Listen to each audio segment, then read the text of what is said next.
The Anderson Financial Group's boardroom hadn't changed in the 20 years since our father first brought me here. The same mahogany table, the same leather chairs, the same oil painting of the Boston Harbor that had watched over 3 generations of our family's leadership. But today, everything was different. I moved to formally remove David Anderson from the board of directors, my sister Elizabeth announced, her voice carrying the precise tone of corporate authority she perfected over the years. Following my acquisition of his shares during his unfortunate absence, he no longer has any standing in this company. I sat quietly at the far end of the table, watching the drama unfold exactly as I'd expected it would. The other board members, mostly Elizabeth's carefully cultivated allies, nodded in agreement. They saw what they wanted to see, the competent older sister cleaning up after her irresponsible younger brother. If only they knew. David, Elizabeth continued, not bothering to hide her smirk. You should leave now. Security will escort you out. 2 guards appeared behind my chair. I could feel the pity in their glances. They'd known me since I was a kid running through these halls, learning the business at our father's knee.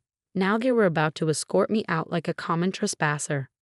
Actually, I said, opening my laptop, I think we should review some interesting transactions I've discovered first. Elizabeth's perfectly maintained composure flickered for just a moment. There's nothing to review. The share transfer documents are clear. While you were in the hospital. Ah yes, my 3-month stay in the hospital, I interrupted softly. When I was fighting for my life after that mysterious car accident, the perfect time to arrange a share transfer, wouldn't you say? The room temperature seemed to drop several degrees. I looked around the table, meeting each board member's eyes in turn. Would anyone like to know what I was doing before that accident? What I discovered in our company's books. This is ridiculous, Elizabeth snapped, but I could see the fear beginning to creep into her eyes. Security, remove him. Touch me, I said to the guards without looking back, and the SEC gets an email containing everything I found, including the real reason behind Dad's sudden retirement last year. The guards hesitated. Elizabeth's face went pale. But let me back up. To understand how we got here, how the Anderson siblings' rivalry turned into corporate warfare. You need to know what happened 6 months ago when I first noticed something wrong with our company's numbers. I'd always been the more detail-oriented sibling.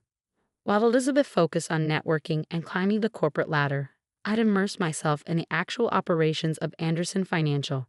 Every spreadsheet, every audit, every transaction. I knew our business inside and out. It started with a discrepancy in our Asian market investments, a series of trades that didn't quite add up, profits that appeared too good to be true. Most people would have written it off as exceptional performance, but I'd learned from our father that in finance, if something seems too good to be true, it usually is. You're being paranoid, David, Elizabeth had said when I first raised concerns.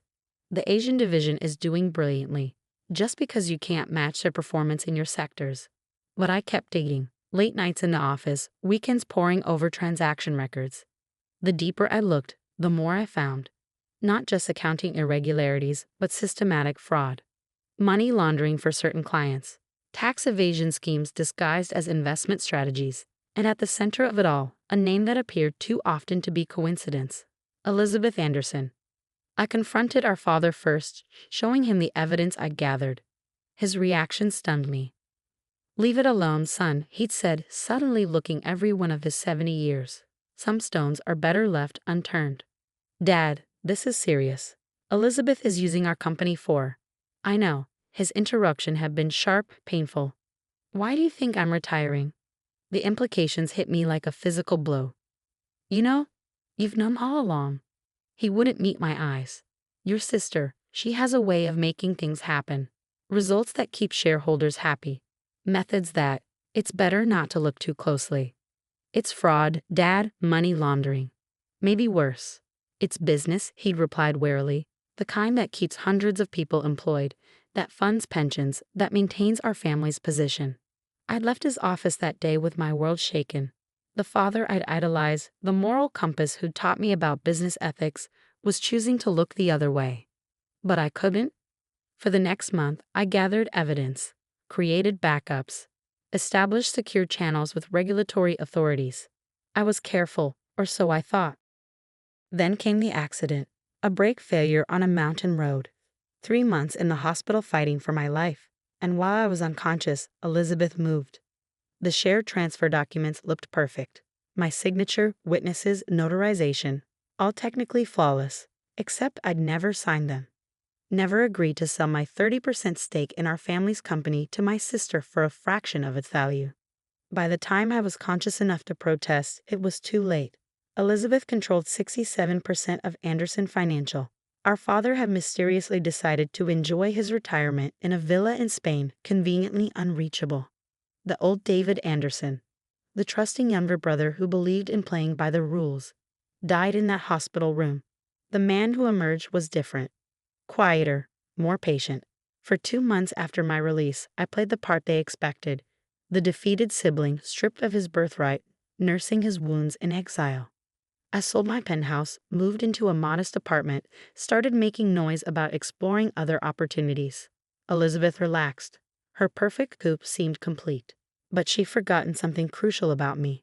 Something our father used to say, David sees the details others miss. And in finance, the devil isn't just in the details, he lives there. While everyone thought I was licking my wounds, I was building my case. Every transaction Elizabeth had ever touched, every client she'd brought in, every deal that seemed too good to be true. And I found patterns, connections, a web of financial manipulation that went far beyond what I'd initially discovered. The evidence currently stored on my laptop would destroy not just Elizabeth's career, but the careers of half the people in this boardroom. The only question was who would see it first, the board or the federal authorities.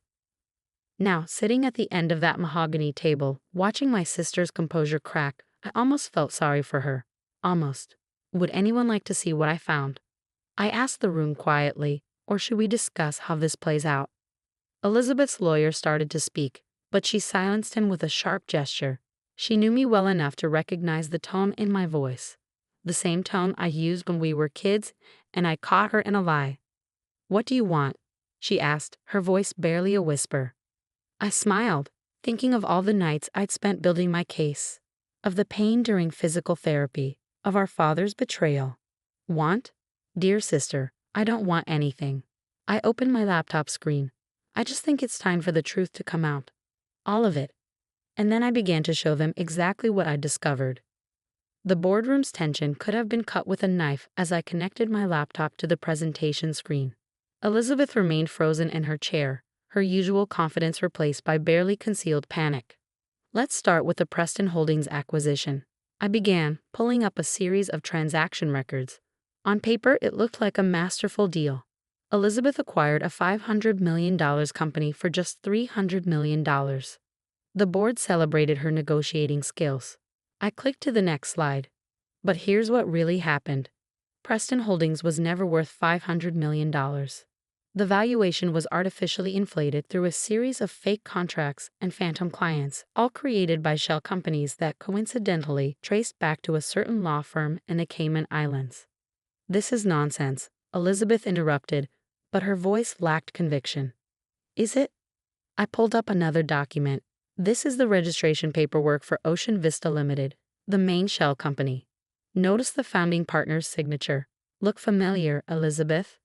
She went pale. It was her signature, carefully disguised but unmistakable to anyone who knew what to look for. Preston Holdings was worth barely $100 million, I continued.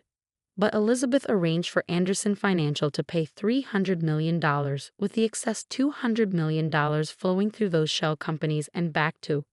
Well, let's see where the money went. The next series of slides showed a complex web of international transfers, each carefully structured to avoid detection. By the time I finished tracing the money flow, several board members looked physically ill. "My God," whispered Henry Blackwood, our oldest board member. "How long has this been going on?" 5 years, I replied, since Elizabeth became CEO. But it gets better. Should we talk about the Asian market miracle next? Or perhaps the real reason behind Dad's sudden retirement? Stop. Elizabeth's voice was barely audible. Please. I looked at my sister, really looked at her. The perfectly tailored suit, the expensive jewelry, the careful makeup. All part of the image she'd crafted of the brilliant CEO, the financial wizard who could do no wrong. Why? I asked simply. Why wasn't legitimate success enough? You don't understand, she hissed. The pressure, the expectations. Do you know what it's like being a woman in this industry? Having to be twice as good, twice as successful. So you decided to cheat, to steal, to try to kill me when I got too close to the truth. The boardroom erupted in gasps. Elizabeth's face went from pale to ashen. That's right, I continued, my voice hardening. The brake lines in my car didn't just fail spontaneously. I have the mechanic's testimony and the security footage showing who visited the parking garage the night before my accident. You can't prove that, Elizabeth whispered, but we both knew I could. I turned to address the board directly. While I was in the hospital, fighting for my life, my dear sister arranged to have my shares transferred to her control. The signatures are forgeries, the witnesses were bribed, and I have proof of all of it. What do you want? Henry Blackwood asked, his voice heavy with the weight of betrayal. The authorities should be here any minute, I finished for him. I contacted the SEC and FBI last week. They've been building their case independently, verifying everything I discovered. As if on cue, the boardroom doors opened. Federal agents streamed in, led by a stern-faced woman in a dark suit. Elizabeth Anderson, she announced. I'm Special Agent Sarah Martinez. We have some questions about your financial dealings. What followed was a blur of activity. Elizabeth was led away in handcuffs, her lawyer frantically making calls. Board members were served with subpoenas. The company's servers were seized. But before Elizabeth reached the door, she turned back to me. You've destroyed everything, she said bitterly. The company, the family name. No, I corrected her quietly. You did that. I'm just bringing back the truth. Hours later, after the agents had finished their initial sweep, I sat alone in my father's old office. The sun was setting over Boston Harbor, casting long shadows across the space where I'd spent so much of my childhood. My phone buzzed. A message from Dad in Spain. Is it done? Yes, I replied. Elizabeth's been arrested. The truth is out. His response came quickly. I should have listened to you sooner. I'm sorry. I stared at those words for a long time, thinking about family, loyalty, and the true meaning of legacy. Then I began typing. Come home, Dad. We have a company to rebuild.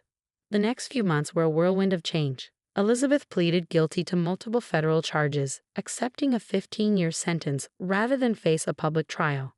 Several board members resigned in disgrace. The company's stock took a heavy hit when the news broke. But something unexpected happened too. As we cleaned house and implemented new transparency measures, clients began returning. Many had suspected something wasn't quite right under Elizabeth's leadership, but hadn't known where to turn. I was named interim CEO, though I insisted on an independent board majority and external oversight. The lessons of power concentration were not lost on me. 1 year later, I sat in that same boardroom where the confrontation had taken place. The mahogany table still gleamed, the harbor painting still washed over us. But everything else had changed. Our father had returned from Spain, not as an executive but as an advisor, helping us rebuild trust with long-term clients. He was different now. Humbler, more willing to acknowledge past mistakes. You've done something remarkable, he told me after a particularly successful quarter. You've brought honor back to the Anderson name. Not just me, I replied. Everyone who chose truth over convenience, ethics over easy profits. The company's new slogan, displayed prominently in our lobby, read, Success through integrity. It wasn't just words. We'd implemented stringent oversight measures, established anonymous reporting channels, and created an independent ethics committee. Elizabeth's story became a cautionary tale in business schools, a case study in how the pressure to succeed at any cost can corrupt even the most promising executives. As for me, I kept the modest apartment, drove a reasonable car, and focused on rebuilding not just our company's wealth, but its soul. Late one evening, as I was preparing to leave the office, I received an unexpected letter. It was from Elizabeth, written from federal prison. Dear David, I've had a lot of time to think about what I did, to the company, to our family, to you. The hardest part isn't the prison sentence or the public disgrace. It's knowing that I became everything our parents once taught us to fight against. You were right. Legitimate success would have been enough. I just couldn't see it through my own ambition. I don't expect forgiveness, but I want you to know you did the right thing. Elizabeth. I placed the letter in my desk drawer, next to the photo of our family from happier times. Then I turned back to my work, reviewing audit reports, checking compliance measures, ensuring that what happened under Elizabeth's leadership could never happen again. Because in the end, true success isn't measured in profit margins or stock prices. It's measured in the strength of our principles, in our willingness to stand for what's right, even when it costs us everything we thought we wanted. And sometimes the greatest victory isn't in destroying our enemies, but in rebuilding what they tried to corrupt. The Anderson Financial Group survived its darkest chapter, emerging stronger, more transparent, and more committed to its ethical foundations than ever before. Not because of complex financial strategies or aggressive acquisitions, but because one person refused to look the other way when confronted with wrongdoing. As I finally headed home that evening, I paused in the lobby to read the company's mission statement, newly etched in glass. In finance, numbers tell stories, but character reveals truth. Some stories, I've learned, are worth more than all the fraudulent profits in the world. And some truths, once revealed, can set entire families free.